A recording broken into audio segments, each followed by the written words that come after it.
Hey everybody, welcome back to the Labs Comic Fan. I'm Steve, and today we're talking Strange Tales number 110, the first appearance of Doctor Strange. By the Vashanti!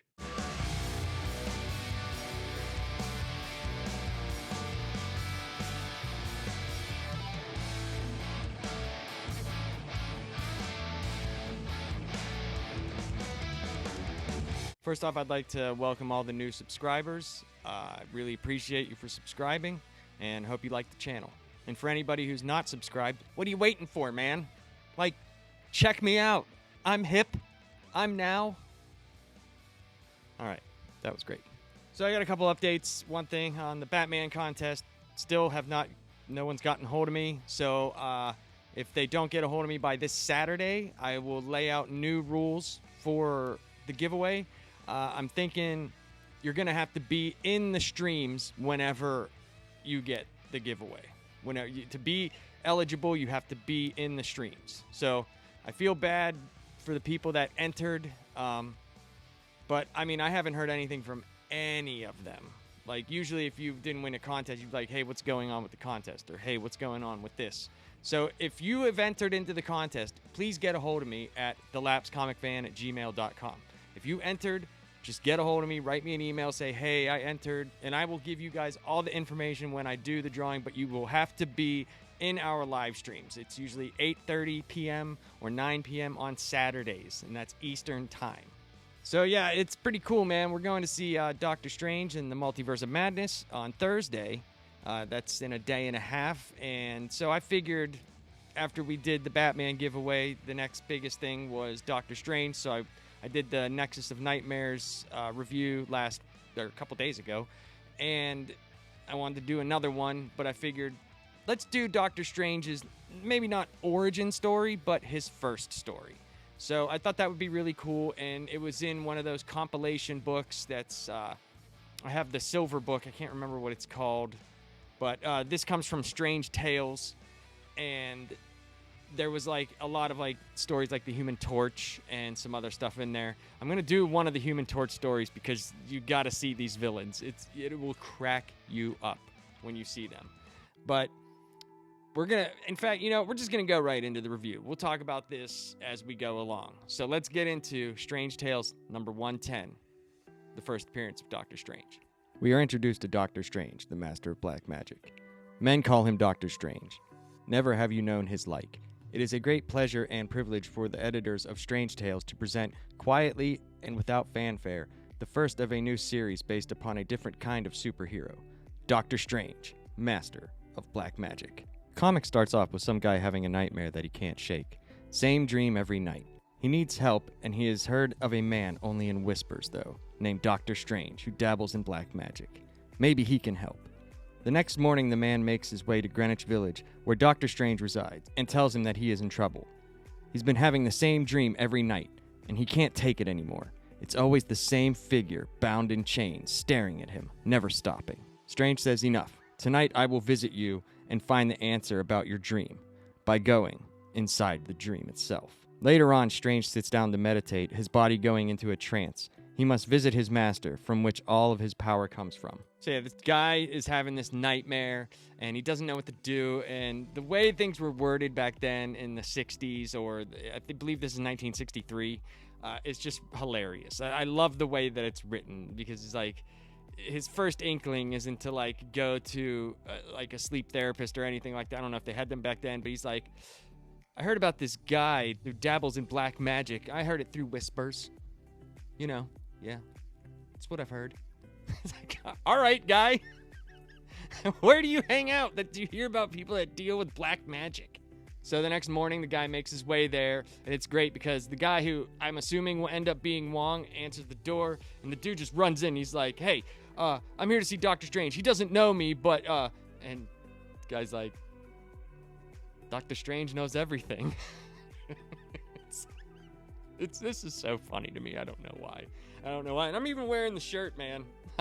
So I love Doctor Strange. It's just I wasn't as big a comic book Doctor Strange as I have been in the movies. And what's interesting about this, too, is he's only called Doctor Strange right now. I don't know if they had the Stephen Strange persona yet, and there is no Sorcerer Supreme. moniker yet, because he has a master who he calls the master, and that's where his power comes from. This isn't even the Fashanti yet. So he's just known as Doctor Strange, master of black magic arts, or whatever. So it's kind of hard when I was writing this what to call him. I wanted to call him Steven, but I wanted to keep it true to the book. So, having to say Doctor Strange or Strange all the time it got to me. So he comes and meets Doctor Strange, and he tells him about his dream, and Strange is out of nowhere, enough, with his weird, like, cheetah leopard print gloves. What is this guy doing? His fashion design of this character is ridiculous. So he's telling him he's having the same dream every night, and he can't take it anymore, and Strange tells him enough. And he says, listen, I'm going to stop by tonight, and I'm going to be there for you. I'm actually going to go inside your dream. And this guy's just like, what? So the guy leaves, and Strange mysteriously sits down in this room with incense. And he goes out and comes out of his body and goes to the astral plane and goes to visit the master from where all his power comes from. And did you notice how Doctor Strange never opens his eyes? This dude, that was not incense. That was some weed, dude. Doctor Strange is a pothead, and this guy never opens his eyes. Oh my, I can hear colors and taste words. Oh, there's two of me. Strange's body flies through the astral dimension to a remote part of Asia, and he meets with his master, who senses danger around him, and also tells him to be cautious because the master's days are numbered, and it is Strange who will take his place to fight the dark forces of evil. He warns Strange that if he ever is in trouble, depend on the magic amulet around his neck. That night, he visits the man at his house and readies him for sleep. Minutes later, the man is asleep and dreaming. It's time for Strange to go into his trance and enter the dream itself. Inside the dream, it's desolate, but someone or something approaches. It's the cloaked figure, wrapped in chains. Strange asks why he keeps tormenting this man. The figure says he knows why. I am the symbol of the evil this man has done. If you don't believe me, ask Mr. Krang. Suddenly another figure approaches. It is Nightmare, Strange's oldest foe, and he has no intention of letting him leave here alive. Suddenly the man wakes up and realizes why he's being haunted. The figure mentioned Mr. Krang, and Strange heard it all. Strange is still in his trance, and the man goes for his gun. He can't let Strange live having this knowledge. While in the dream world, Nightmare shows Strange what the man is planning to do. Nothing can save you now. Strange touches his amulet and calls out to his master, but will he be able to help in time? So THC Strange visits with his master, and the master tells him, hey, I sense danger on you, but if anything happens, you rely on the amulet you have around your neck. And also, nothing can happen to you because you're the one that's supposed to take over for me. So that night, Strange visits the man who's having the dreams. He readies himself, and the guy falls asleep. And this is really cool. The art in this was actually really, really cool. And Strange does his little meditation, goes into the dream, and at first it's desolate and it's this really cool pink background. And then he sees something. It's this figure that the guy was talking about that's in chains. And he's like, why do you haunt this guy? And the figure's like, oh, I am the embodiment of the evil that this man has done. If you don't believe me, ask Mr. Krang. And then suddenly another figure approaches, and it's Nightmare. It's one of Strange's oldest foes, and it has to be because they're playing it as Strange has been doing this for a while. So he must have tangled with Nightmare a bunch of times. And that's really cool that in the first appearance of Doctor Strange that you get Nightmare, because Nightmare's a really cool character. Nightmare's like, you're not getting out of here alive. I finally got you. And while that's happening, the dude wakes up. He gets startled out of the dream, but Strange is still stuck in there. And he realizes that Strange has heard the information about Mr. Krang, and he'll go talk to him, and then he'll find out all this stuff. So he goes for his gun, and while Strange is still in his meditative state, in his trance, this guy's going to shoot him. And Nightmare, being the sadistic bastard that he is, he's like, I'm going to let you watch your own death. So Strange remembers to call out with the amulet, and he calls out to the master. And we don't know if the master's going to be able to get there in time. All of this could be solved if Strange would just sit down with Nightmare and smoke a joint. It would be so easy for them. It would just be so easy for them to get along. You know, Strange, I've wanted to kill you for so many years, but now everything seems so much like effort, and I don't care. Look at my leopard fingers. How do you know they're leopard fingers if you never open your eyes, Strange? We should get a pizza! Strange is still in his trance with a gun pointed at him, with only seconds to live. His amulet begins to move, and it opens, revealing a fantastic metal eye no regular man is meant to see, and from it a hypnotic beam shoots out, paralyzing his stunned assailant. In that split second of diversion, Strange darts past Nightmare, escaping the dream dimension and making it back into his own dimension and body, Nightmare cursing him as he does. Strange relieves the man of his weapon and hypnotic spell, and tells the man to speak but only the truth. The man reveals that his dreams were caused by the many men who he ruined in business, Krang being the last of them. He robbed him, and they could never prove it. He will confess to everything now. Strange tells him it will be the only way for you to sleep. So yeah, Strange is in his trance. He's called out to the master, and all of a sudden his amulet starts to open, and there's this metal eye. And it's totally engrossing, and it shoots out this beam and stuns the guy. It like paralyzes him, almost like hypnotically. And in that time that the eye has stunned him, Strange makes his move and gets right by Nightmare and jumps out of the dream and back into his body. And while he does that, Nightmare's like, "You son of a bitch!" So Strange gets out of the dream dimension and back into our dimension. And the guy's still stunned, and he takes the gun from him and then releases him from the hypnotic spell, basically.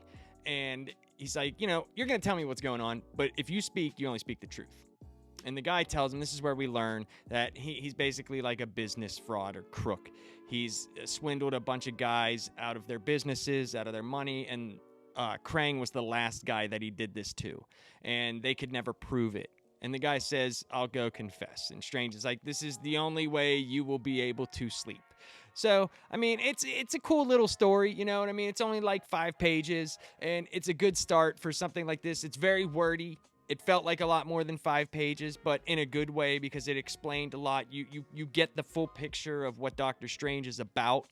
And for an early comic in the 60s, I think they did a very good job.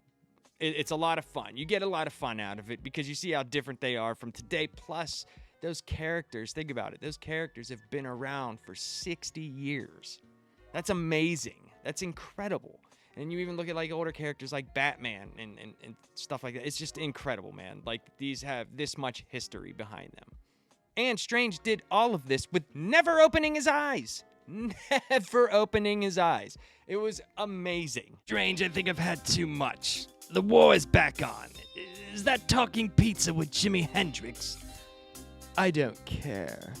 So that ends Strange Tales number 110, the first appearance of Doctor Strange. And tomorrow night I will be live talking about Moon Knight, which is their season finale.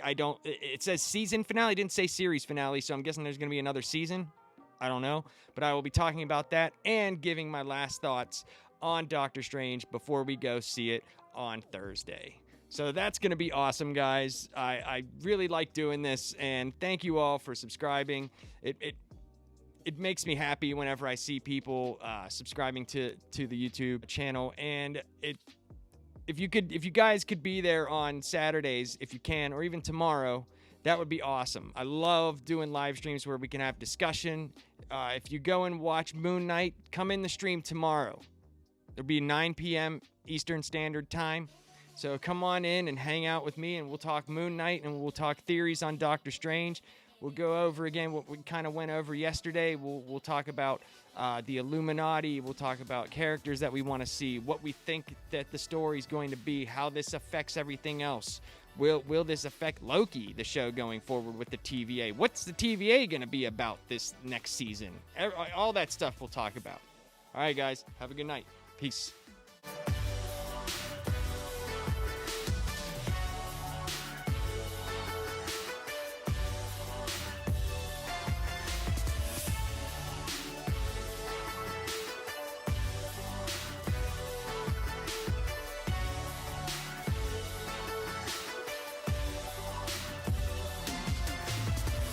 I told him I was going to die, but I turned my arm into you. What do you think about that, pizza?